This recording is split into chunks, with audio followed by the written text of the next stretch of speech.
When Sarah Mitchell moved to Rosewood Heights, she thought she'd found paradise. But the charming neighbor next door was hiding a secret so dark it would turn her American dream into a living nightmare that ended in blood. Before we get to this wonderful story, please subscribe to the channel and turn on notifications. Now, let's get back to the story.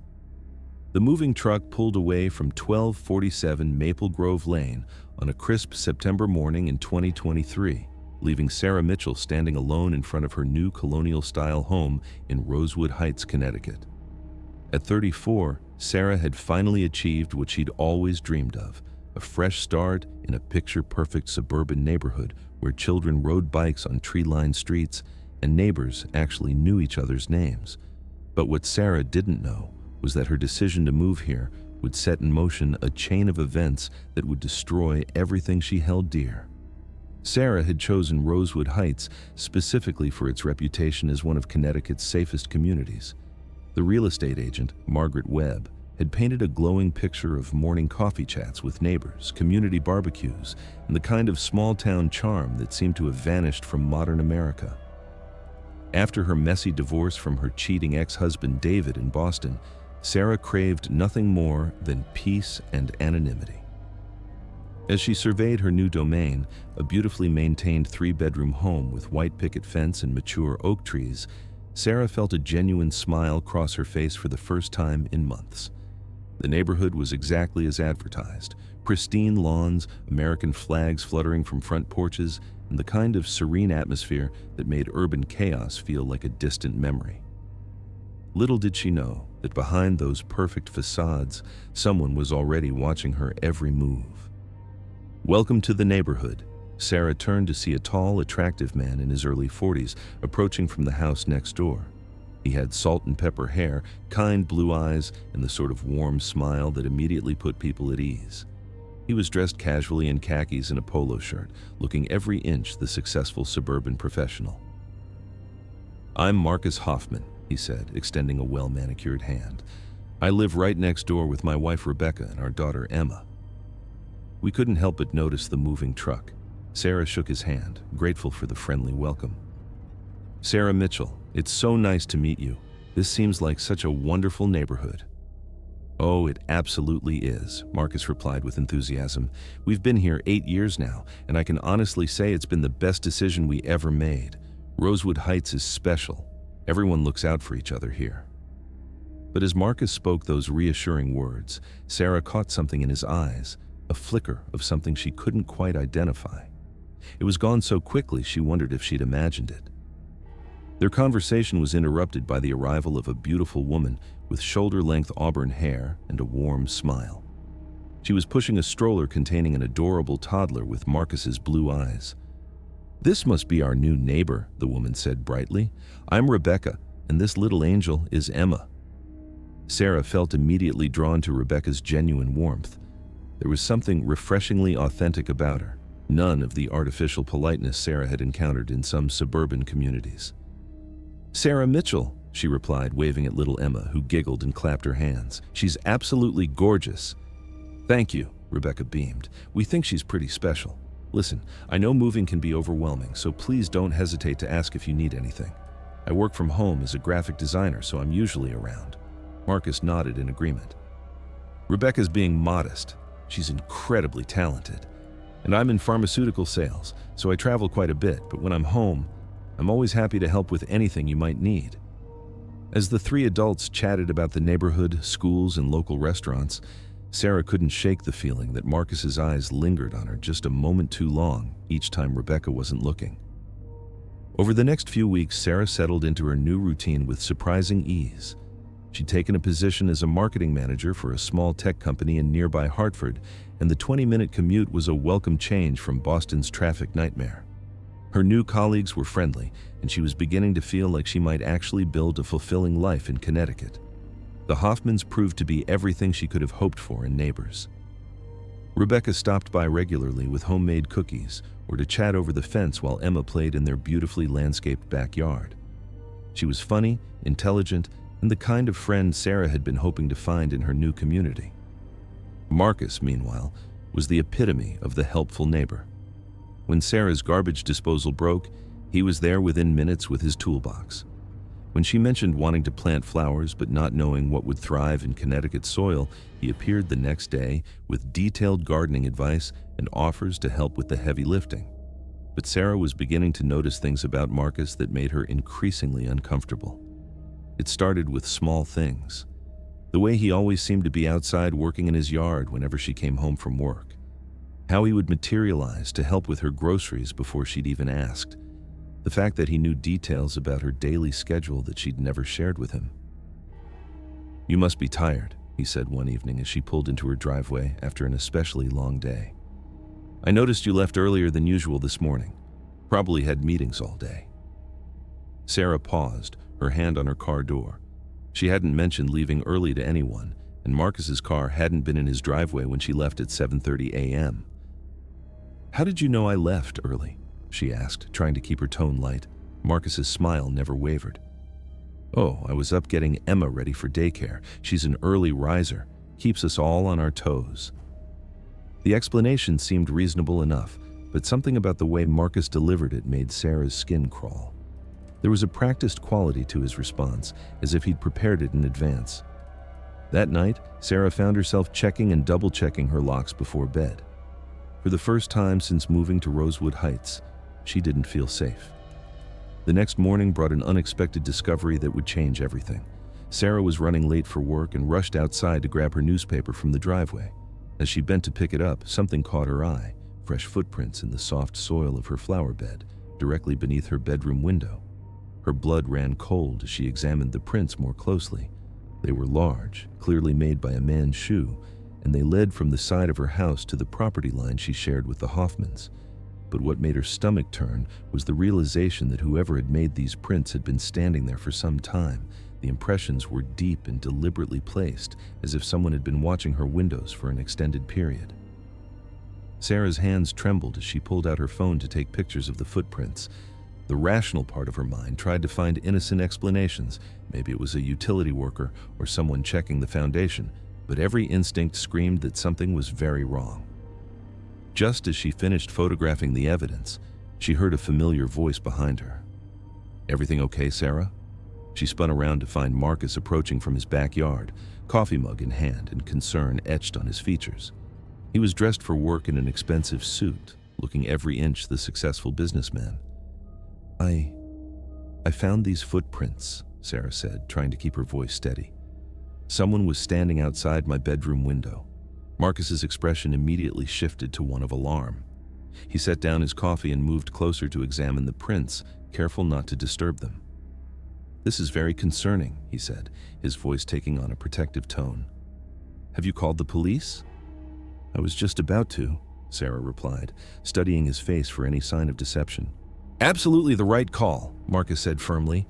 "In the meantime, I'm going to check our security cameras. They might have captured something. Rebecca and I invested in a pretty comprehensive system after there were some break-ins in the next town over." Sarah felt a wave of relief wash over her. If Marcus had security cameras and was volunteering to check them, surely he couldn't be involved in whatever had happened. "That would be amazing," she said gratefully. "I really appreciate it." But as Marcus walked away to call the police on her behalf, Sarah couldn't shake the nagging feeling that his concerns seemed just a little too rehearsed, his solutions a little too readily available. Officer Jennifer Martinez arrived within 30 minutes, professional and thorough in her examination of the scene. She photographed the footprints from multiple angles and took detailed notes about their size and depth. "This definitely appears to be peeping Tom behavior," she told Sarah. "The good news is that whoever did this wasn't trying to hide their presence. These prints are very clear, which suggests they might not be particularly sophisticated." Marcus appeared at Sarah's side as if on cue, carrying a tablet computer. "Officer, I've reviewed our security footage from last night," he said, his voice grave. "Unfortunately, the cameras don't cover this area of Sarah's property, but I did notice something concerning around 11:15 p.m. He turned the tablet screen toward them, showing grainy black and white footage of the street in front of their houses. "There," Marcus pointed to a shadowy figure moving along the sidewalk. "This person stops in front of Sarah's house for several minutes, then appears to move toward the side yard."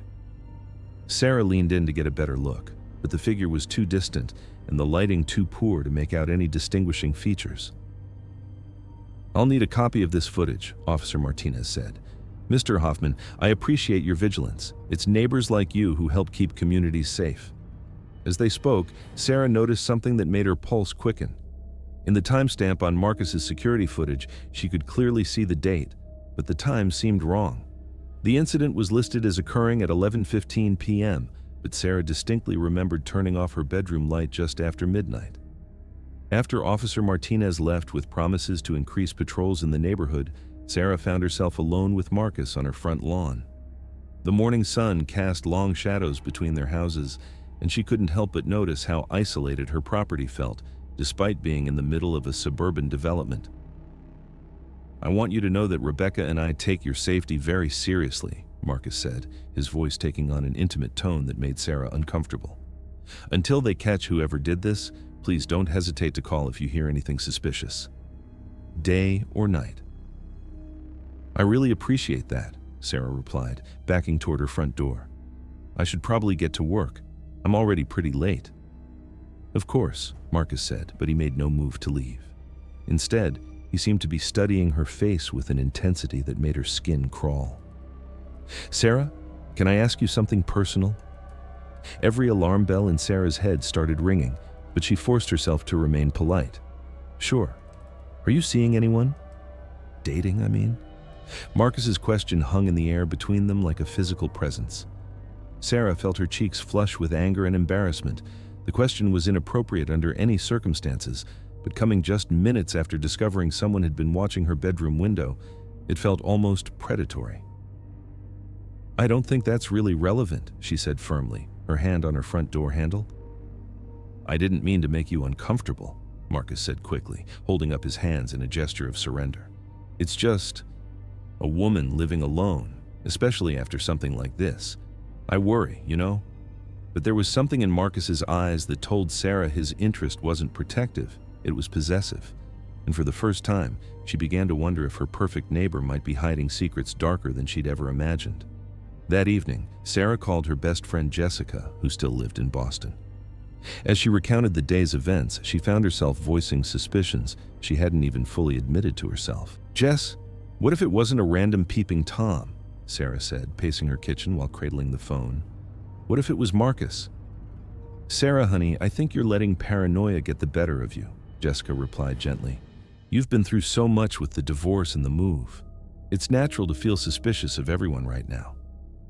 "But the timing on his security footage was wrong," Sarah insisted, "and he knew details about my schedule that I never told him. Plus, that question about whether I'm dating. Who asks that right after something like this?" Jessica was quiet for a moment.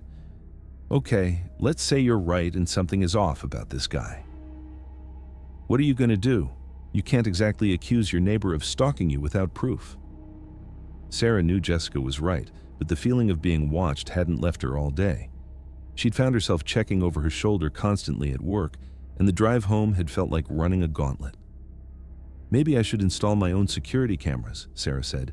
"At least then I'd know if someone was lurking around my property." "That's actually a great idea," Jessica agreed. "In the meantime, trust your instincts. If Marcus is making you uncomfortable, keep your distance." But as Sarah hung up the phone and began preparing dinner, she couldn't shake the feeling that distance might not be an option. In a neighborhood where houses sat mere feet apart and privacy was largely an illusion, how do you hide from someone who's determined to watch you? The next few days passed without incident, and Sarah began to wonder if she'd overreacted to Marcus's behavior. He seemed to be giving her space. She hadn't seen him lurking in his yard during her comings and goings, and their only interaction had been a friendly wave when they'd both been collecting their mail. Rebecca, meanwhile, had stopped by twice with Emma in tow, chatting about everything from local restaurants to the upcoming neighborhood Halloween party. She seemed genuinely concerned about Sarah's safety and mentioned that Marcus had been discussing additional security measures for both their properties.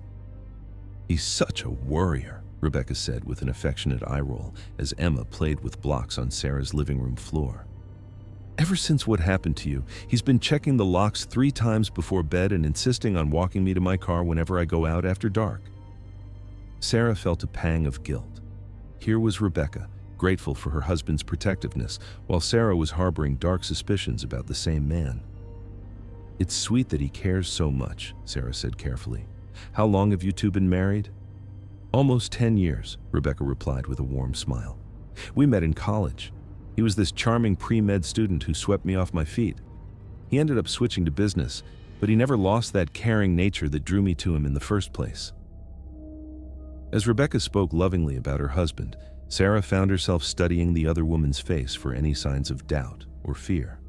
But all she saw was genuine affection and trust, which made her own suspicions feel even more paranoid and unfounded. It was on Friday night that Sarah's carefully constructed sense of security came crashing down. She'd been working late at her computer, lost in a complex marketing presentation, when a sound from outside caught her attention. It was barely audible, just the soft scrape of a shoe against concrete, but in the quiet suburban night, it might as well have been a gunshot. Sarah froze, her fingers suspended above her keyboard. The sound had come from directly outside her living room window, which faced the side yard between her house and the Hoffmans. She glanced at the clock, 11:47 p.m. The entire neighborhood should have been asleep. Moving as quietly as possible, Sarah crept to the window and carefully peered through a gap in the curtains. At first, she saw nothing but shadows cast by the streetlight at the end of the block. But as her eyes adjusted, she made out a figure standing motionless beside her air conditioning unit, partially concealed by the large rhododendron bush that bordered her property. The figure was tall and male, wearing dark clothing that blended with the shadows. But what made Sarah's blood turn to ice was the realization that whoever was out there was holding something up to their face, something that glinted in the faint light like the lens of a camera or pair of binoculars. Sarah's heart hammered so hard she was sure it could be heard throughout the house. Someone was definitely watching her, and this time she was going to get proof. With shaking hands, Sarah reached for her phone and activated the camera. She managed to take several photos through the window, though she wasn't sure how clear they would be in the low light. Then, gathering every ounce of courage she possessed, she decided to confront her stalker directly. Sarah moved to her front door and yanked it open, flooding the front yard with light from her porch fixture. "Hey!" she shouted into the darkness. "I see you!" "I'm calling the police!" The response was immediate. The figure dropped whatever they'd been holding and bolted toward the back of her property, moving with surprising speed through the shadows. Sarah heard the sound of someone crashing through the hedge that separated her yard from the wooded area behind the development. As silence returned to the neighborhood, Sarah's front door burst open, and Rebecca Hoffman came running across the lawn in her bathrobe and slippers. "Sarah! What happened? Are you okay?" Rebecca's face was pale with concern, and she was breathing hard as if she'd just woken from a deep sleep. "Someone was watching my house again," Sarah said, still scanning the darkness for any sign of movement. "They were standing right there with what looked like binoculars or a camera." "Oh my God," Rebecca gasped. "I'm calling Marcus. He'll know what to do." But as Rebecca pulled out her phone, Sarah couldn't help but notice that her neighbor's hair wasn't mussed from sleep, and her bathrobe appeared to be hastily thrown on over regular clothes. Within minutes, Marcus appeared from their house, also wearing a bathrobe but somehow managing to look alert and composed despite presumably being woken from sleep. He immediately took charge of the situation, calling the police while systematically checking Sarah's property for signs of the intruder. "I found where they went through the hedge," he called from the backyard. "There's definitely a clear path through to the woods.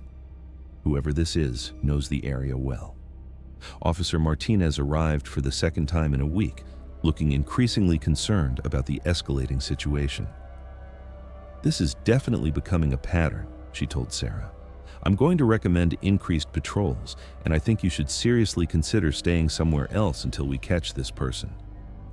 Sarah felt her independence slipping away with each word. The whole point of moving to Rosewood Heights had been to start fresh and live life on her own terms.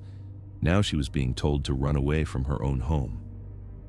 "I have a guest room," Marcus offered immediately. "Rebecca and I would feel much better knowing you were safe." The offer seemed generous, but something about Marcus's eagerness to have her stay in his house made Sarah's skin crawl. "That's very kind," she said carefully, "but I think I'll be okay with the increased police presence." As the group stood in Sarah's living room discussing security measures, she couldn't shake the feeling that she was missing something crucial.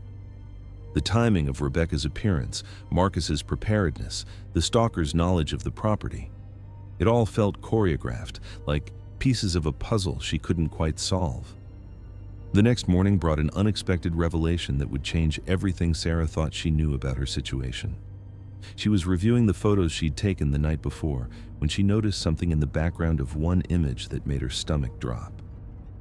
In the photograph, barely visible behind the stalker figure, was the distinctive blue glow of a smartphone screen. Someone else had been in her yard, someone who had been recording or photographing the entire encounter from a different angle. Sarah enlarged the image as much as possible without losing clarity. The second figure was smaller than the first and appeared to be wearing lighter-colored clothing. Most importantly, they seemed to be positioned in a spot that would have given them a clear view of both Sarah's window and the primary stalker's activities. The realization hit her like a physical blow. She wasn't dealing with one obsessed individual. She was being watched by at least two people working together. Sarah's hands trembled as she scrolled through the rest of her photos, looking for any other details she might have missed. In the final image, taken just as the primary figure was fleeing toward the woods, she caught a glimpse of something that made her blood run cold. Reflected in her living room window was the unmistakable silhouette of someone standing on the Hoffmans' front porch, apparently watching the entire scene unfold. The figure was too distant to identify, but their positioning suggested they had an unobstructed view of both Sarah's property and whoever had been lurking in her yard. Sarah sat back in her chair, her mind racing through the implications. Either the Hoffmans were the most unlucky neighbors in suburban history, or they were somehow involved in what was happening to her. Every instinct she possessed was screaming that Marcus and Rebecca knew more than they were admitting. The question was, what exactly did they want from her, and how far were they willing to go to get it? But as Sarah tried to piece together the puzzle of her perfect neighbor's true intentions, she had no idea that the game was about to escalate in ways she couldn't even imagine. Sarah spent the weekend installing motion-activated cameras around her property, a project that drew considerable attention from Marcus. He appeared in his yard multiple times during her work, offering help and asking detailed questions about the camera specifications and coverage areas. "Those are impressive units," he commented as Sarah mounted the final camera above her back door. "Professional grade. They should definitely capture anything that moves in your yard."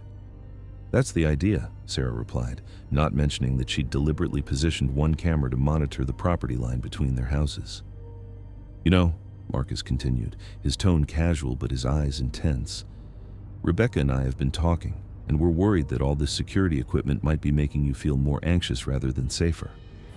Sometimes obsessing over danger can create the very fear we're trying to avoid." Sarah paused in her work, struck by the odd psychology of Marcus's comment. "I think being prepared is different from being obsessed." "Of course," Marcus agreed quickly. "I just don't want to see you become a prisoner in your own home. Rosewood Heights is supposed to be a place where people can relax and feel secure." There was something about the way Marcus said "supposed to be" that sent chills down Sarah's spine. It almost sounded like a threat, as if her security measures were somehow disrupting his vision of how the neighborhood should function. That night, Sarah's new camera system proved its worth in the most disturbing way possible. At 2:17 a.m., motion sensors triggered recordings from 3 different angles, capturing crystal clear footage of not one, but 2 figures moving through her backyard with practiced stealth. The primary figure was tall and moved with the confident stride of someone familiar with the terrain. They carried what appeared to be professional photography equipment and positioned themselves directly outside Sarah's bedroom window, just as before. But it was the second figure that made Sarah's hands shake as she reviewed the footage. Smaller and more cautious, this person moved around the perimeter of her property, apparently acting as a lookout while systematically checking the placement of her newly installed cameras.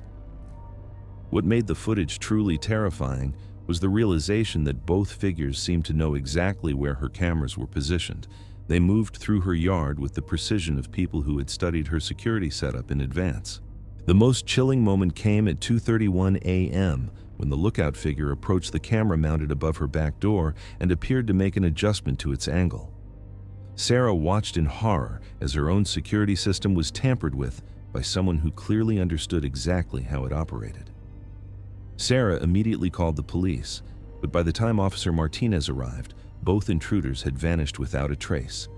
The only evidence of their presence was the disturbed ground beneath her bedroom window and the slightly altered position of her back door camera. "This is escalating," Officer Martinez said grimly as she reviewed the footage on Sarah's laptop. "These aren't random peeping Toms. This is organized stalking by people who are studying your routines and security measures." "What should I do?" Sarah asked, fighting to keep her voice steady. "I'm going to contact the FBI," the officer replied. "This level of sophistication suggests we might be dealing with something bigger than local law enforcement can handle." As Officer Martinez spoke, Sarah caught movement in her peripheral vision. Through her living room window, she could see a light on in the Hoffman house, in what appeared to be an upstairs window she'd never noticed before. Someone was awake and watching her house at nearly 3 a.m. The next few days brought a parade of federal agents, security consultants, and forensic specialists to Sarah's quiet suburban street. The FBI's involvement had transformed her personal nightmare into a full-scale investigation that drew curious stares from neighbors and unwanted attention from local media. Special Agent Linda Torres, a stern woman in her 50s with silver hair and penetrating brown eyes, took the lead on Sarah's case.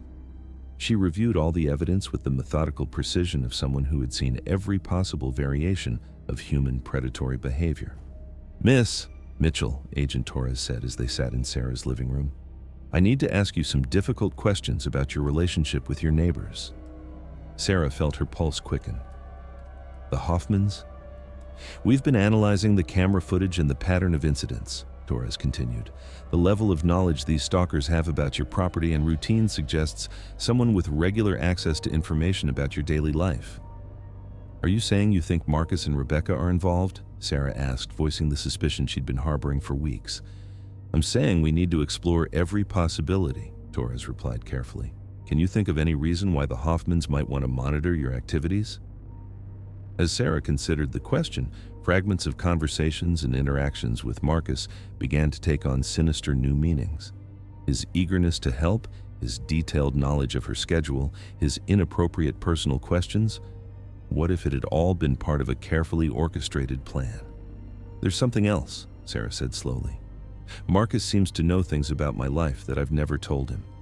And yesterday, when I was installing the cameras, he asked very specific questions about their technical capabilities."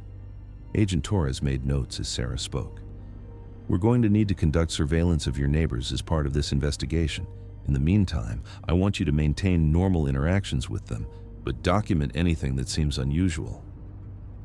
The idea of pretending everything was normal while federal agents watched her neighbors made Sarah feel sick to her stomach. But she nodded her agreement, knowing that discovering the truth was the only way to reclaim her life. That evening, as Sarah forced herself to wave cheerfully at Rebecca across their shared property line, she couldn't shake the feeling that she was starring in her own psychological thriller, one where the ending had yet to be written. The breakthrough came exactly 1 week later, when Agent Torres appeared at Sarah's door with an expression that was equal parts vindication and concern.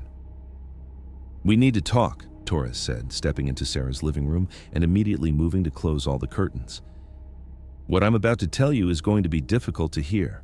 Sarah sat down heavily on her couch, bracing herself for confirmation of her worst fears. "Marcus Hoffman is not who he claims to be," Torres began. "His real name is Marcus Blackwood, and he has a history of stalking and harassment dating back 15 years. Rebecca Hoffman, whose real name is Rebecca Chen, is his partner in more ways than one." The room seemed to spin around Sarah as the agent's words sank in. "Partner?" "They've been running this con for years," Torres explained. "They move into upscale suburban neighborhoods, befriend single women, and then systematically terrorize them while positioning themselves as protectors and support systems." "But why?" Sarah whispered. "Money, primarily," Torres said. "They research their targets carefully, usually women going through divorces or major life transitions who might be vulnerable to manipulation. The stalking is designed to make you dependent on them emotionally and financially." Sarah felt like she was falling through space as Torres continued her explanation. Everything she'd experienced, the footprints, the stalking incidents, Marcus's helpful demeanor, had been an elaborate psychological manipulation designed to break down her independence and self-trust. "The child?" Sarah asked weakly.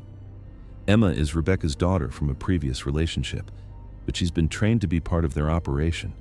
We've documented at least 7 other cases across different states where this same couple has targeted women using identical methods."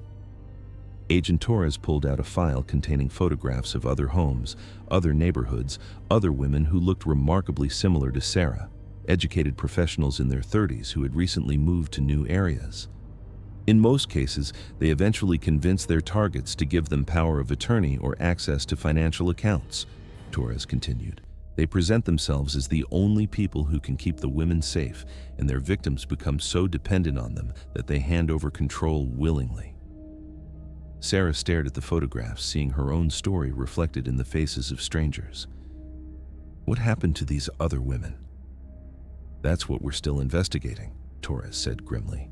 "We've lost track of 3 of them. The others were found in various states, some financially ruined, others completely dependent on the Hoffmans for basic daily functions." The realization that she had been marked as prey from the moment she'd moved to Rosewood Heights hit Sarah like a physical blow. Every friendly gesture, every helpful act, every moment of apparent concern had been calculated to draw her deeper into their web. "What happens now?" Sarah asked. "Now we catch them in the act," Torres replied. "We're going to stage a scenario that will force them to reveal their true intentions. But I need you to understand. This could be dangerous.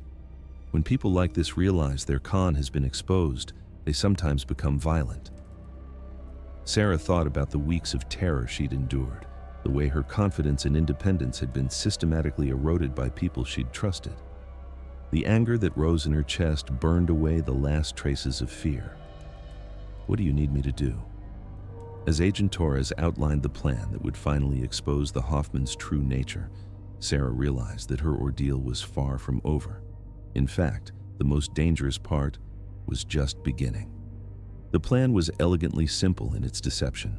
Sarah would pretend to reach her breaking point. She would tell the Hoffmans that the stress of being stalked had become unbearable and that she was considering signing over power of attorney to someone she trusted while she sought treatment at a private facility. "The key," Agent Torres explained, "is to make them believe they've succeeded in breaking down your psychological defenses. Based on their previous patterns, they'll likely offer to help you with the legal paperwork and suggest someone who can manage your affairs, probably Marcus himself." Sarah rehearsed her performance for hours, practicing the right combination of fear, desperation, and trust that would convince the Hoffmans to reveal their true intentions. Federal surveillance teams had been positioned throughout the neighborhood, and Sarah's house was now wired with recording equipment sensitive enough to capture conversations through walls. But as the day of the operation arrived, Sarah couldn't shake the feeling that she was walking into a trap where the predators might be more dangerous than anyone realized. The performance began at 2:30 p.m. on a gray Thursday afternoon. Sarah waited until she saw Rebecca in her backyard with Emma before venturing outside, making sure her distress was visible from across the property line. "Rebecca!" she called out, her voice carrying just the right note of barely controlled panic. "Can I talk to you? I don't know what to do anymore." Rebecca immediately set down the gardening tools she'd been using and hurried over with Emma in tow.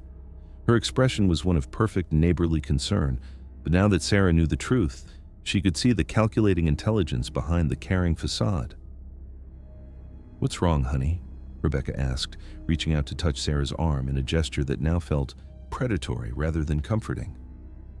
"I can't take it anymore," Sarah said, allowing tears to flow freely. "The stalking, the sleepless nights, the constant fear. I feel like I'm losing my mind.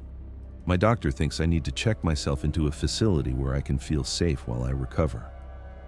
Rebecca's eyes lit up with what appeared to be genuine concern, but Sarah now recognized it as the gleam of a hunter sensing wounded prey. "Oh, Sarah, that sounds terrifying," Rebecca said. "But maybe getting professional help is exactly what you need. Is there anything Marcus and I can do to help?" This was the moment, the opening Sarah had been coached to create. She took a shaky breath and delivered the lines that would hopefully expose the Hoffmans' true agenda. Actually, there is, Sarah said.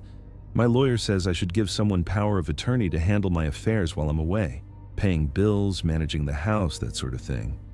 But I don't really have anyone I trust enough for something that important. Rebecca's pupils dilated slightly, a micro-expression that Agent Torres had taught Sarah to watch for.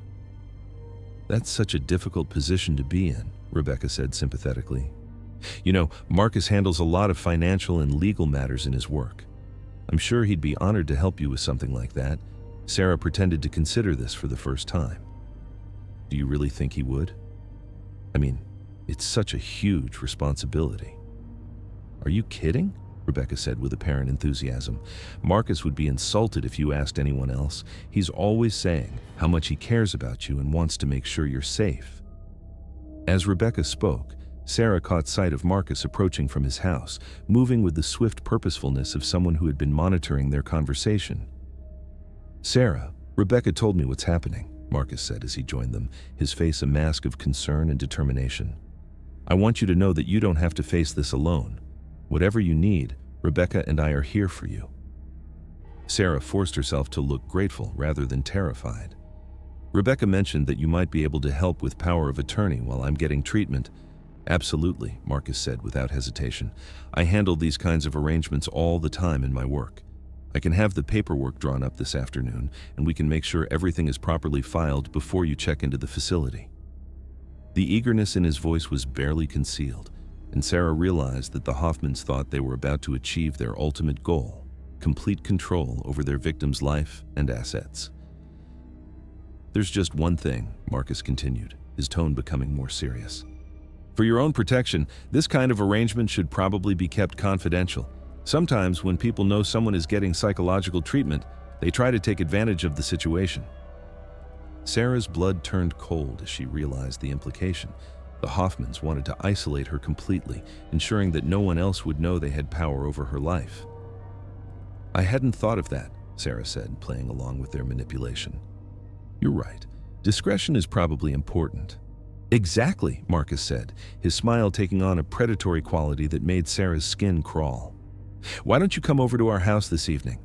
I can have all the paperwork ready, and we can take care of everything in private.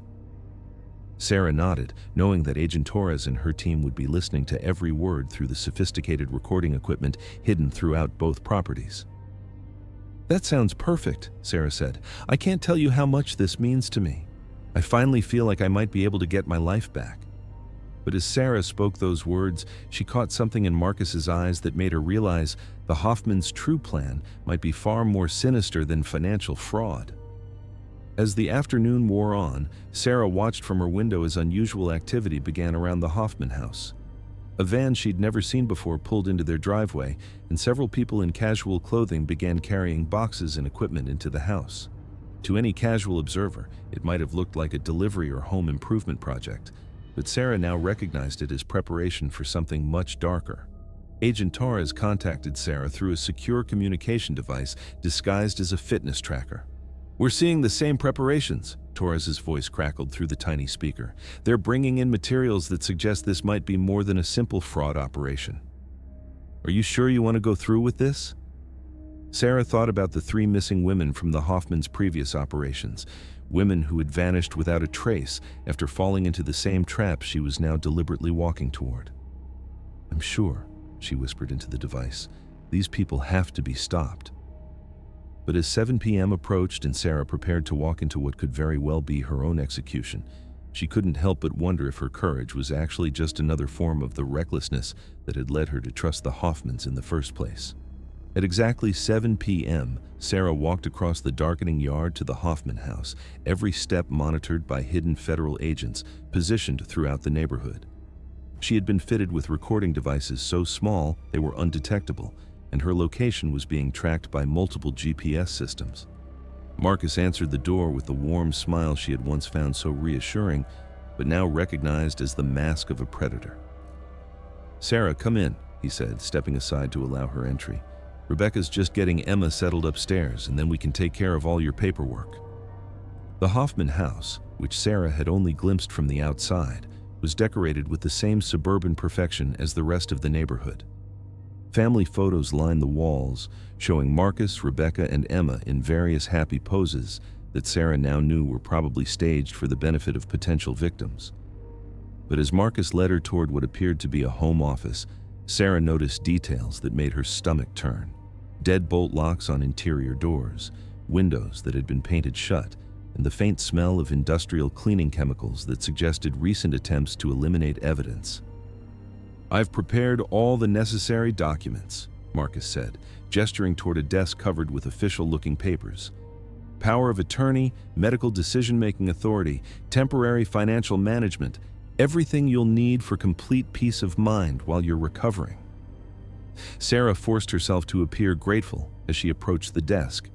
The documents looked professionally prepared, but she noticed that many of the terms were far more comprehensive than what she had requested. Marcus was asking for complete control over every aspect of her life. "This is so thorough," she said, picking up one of the documents. "You must have put a lot of work into this." "I want to make sure you're completely protected," Marcus replied, moving to stand directly behind her chair. "Rebecca and I care about you more than you know." It was at that moment that Sarah heard footsteps on the stairs and realized that Rebecca was returning. But the sound was wrong. Instead of the light steps she associated with her neighbor, these were heavy, deliberate, and accompanied by what sounded like someone dragging something substantial. Rebecca appeared in the doorway of the office, but she was no longer the friendly neighbor Sarah had come to know. Her expression was cold and calculating, and she was carrying what appeared to be a medical bag and several lengths of rope. "Is she ready?" Rebecca asked Marcus, as if Sarah weren't sitting right there. "Almost," Marcus replied, his voice taking on an entirely different tone. "Sarah, I need you to sign these documents now, all of them." The pretense of friendly help had evaporated completely. Sarah found herself facing two people who had dropped their masks to reveal the predators underneath. "What if I don't want to sign them?" Sarah asked, her hand moving toward the panic button Agent Torres had given her. Marcus laughed, a sound devoid of any warmth or humor. "Then we'll have to convince you." Rebecca has several very effective methods for changing people's minds. As Rebecca began unpacking medical supplies from her bag, syringes, restraints, and substances Sarah didn't recognize, the full horror of the Hoffmans' operation became clear.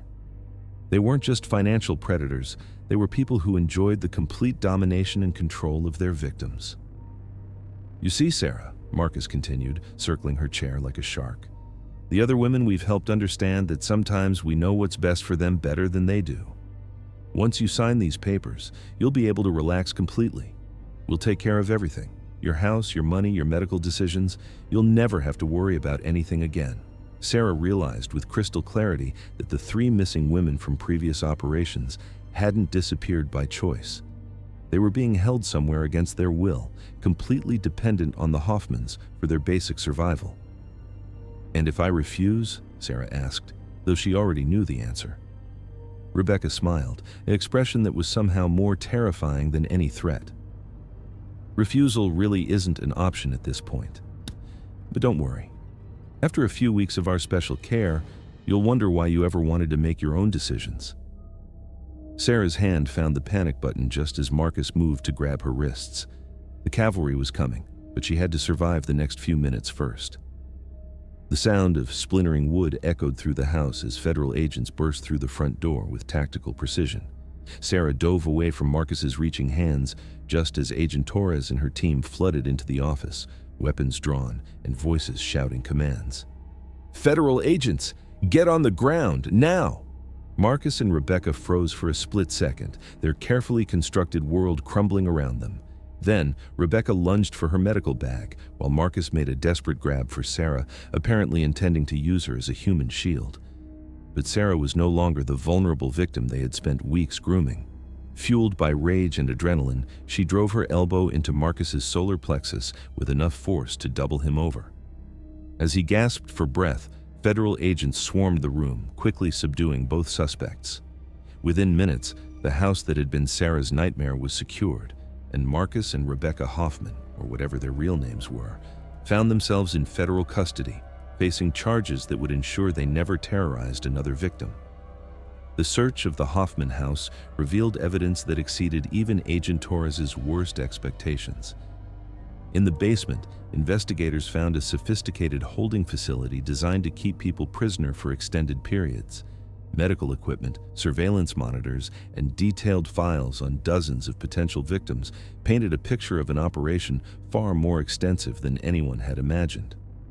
Most shocking of all was the discovery of 3 women in various states of psychological conditioning, including 2 of the missing persons from previous investigations. They were alive but had been so thoroughly brainwashed that they initially resisted rescue attempts, insisting that Marcus and Rebecca were caring for them. They called it rehabilitation, Agent Torres explained to Sarah as paramedics evaluated the rescued women. The Hoffmans convinced these women that they were mentally ill and needed constant supervision. Over time, they became completely dependent on their captors. Sarah watched as the victims were carefully loaded into ambulances, their faces blank and confused. She realized how close she had come to joining them in that basement prison, slowly losing her identity and independence until she became another invisible victim of the Hoffmans' twisted operation. But as the immediate crisis passed and the neighborhood filled with emergency vehicles and crime scene investigators, Sarah couldn't shake the feeling that there were still unanswered questions about the true scope of the Hoffmans' network. The investigation that followed revealed the staggering breadth of Marcus and Rebecca's criminal enterprise. They had been operating for over 12 years, targeting successful single women across 8 different states.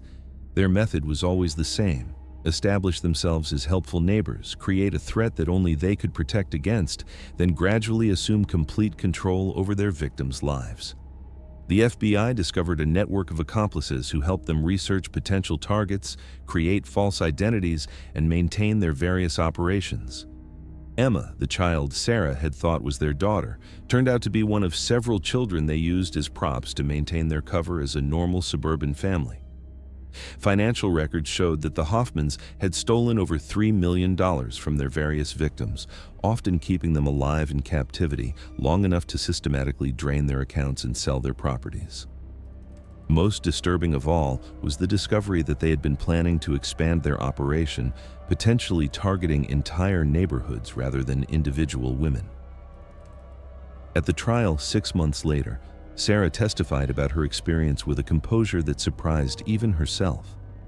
Facing Marcus and Rebecca across the courtroom, she no longer saw the charming neighbors who had once seemed so trustworthy. They looked smaller somehow, diminished by the exposure of their true nature. The evidence against them was overwhelming. Beyond Sarah's recorded conversations and the physical evidence from their house, investigators had recovered detailed journals documenting their methods and philosophy. Marcus had written extensively about the satisfaction he derived from watching strong, independent women become helpless and dependent. Rebecca's journals were even more chilling, filled with clinical observations about their victims' psychological deterioration and detailed plans for future operations. The jury deliberated for less than 4 hours before returning guilty verdicts on all counts: kidnapping, fraud, conspiracy, and multiple counts of psychological torture. Marcus was sentenced to life in prison without the possibility of parole. Rebecca received a sentence of 40 years. As Sarah left the courthouse that final day, she realized that while the legal case was closed, her own healing process was just beginning. A year later, Sarah still lived in the house on Maple Grove Lane, though it looked very different than it had during her ordeal. She had torn down the fence between her property and where the Hoffman house had stood.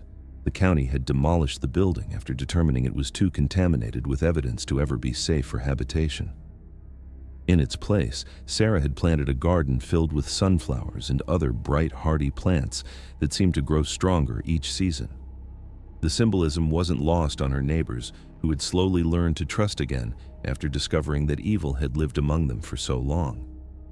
Sarah had become something of a local hero, not just for her role in exposing the Hoffmans, but for her work with other victims of psychological manipulation.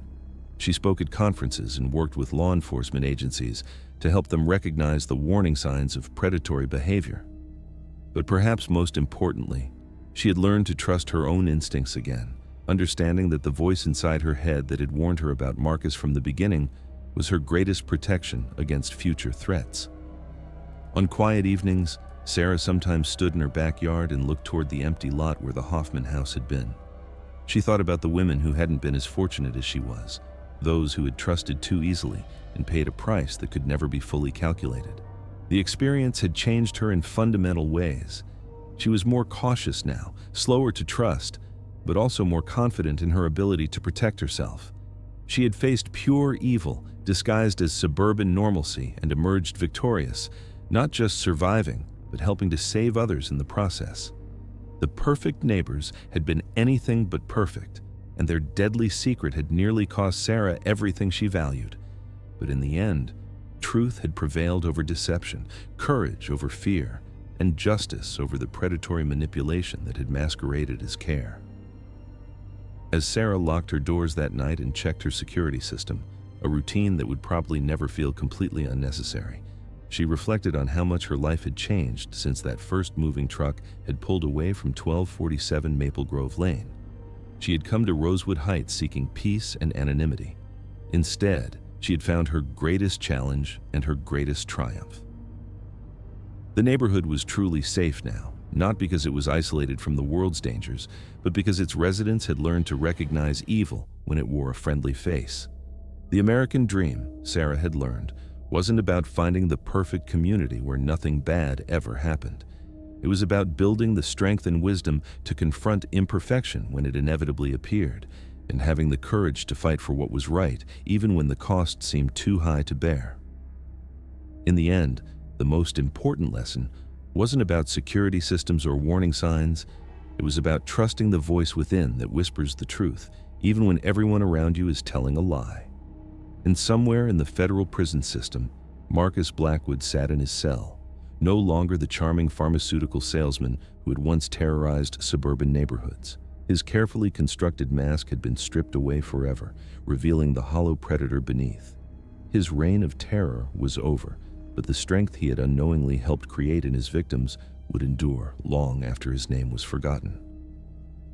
Sarah Mitchell had found her paradise after all, not in the false perfection of Rosewood Heights, but in the hard-won knowledge that she could face any darkness and emerge into the light on the other side. The perfect neighbor's deadly secret had been exposed, but the real secret, the power that lies within every person to recognize evil and refuse to surrender to it, that secret would protect her for the rest of her life. 5 years later, Agent Torres received a letter from Sarah, now married to a genuinely kind FBI analyst she had met during the investigation. They were expecting their first child and planned to raise their family in the house on Maple Grove Lane, which had become a symbol of resilience rather than victimization. The letter mentioned that Sarah had received word through victim services that 2 more women had been found in a similar operation in Oregon. Women who might never have been discovered if not for the courage Sarah had shown in exposing the Hoffman's network. And in that moment, Agent Torres realized that sometimes the greatest victories come not from avoiding evil, but from facing it head-on and refusing to let it define who you become. Thank you very much for listening. Please let us know what you think of this story in the comments. Don't forget to like the video and subscribe to the channel. Turn on notifications so you don't miss any other videos.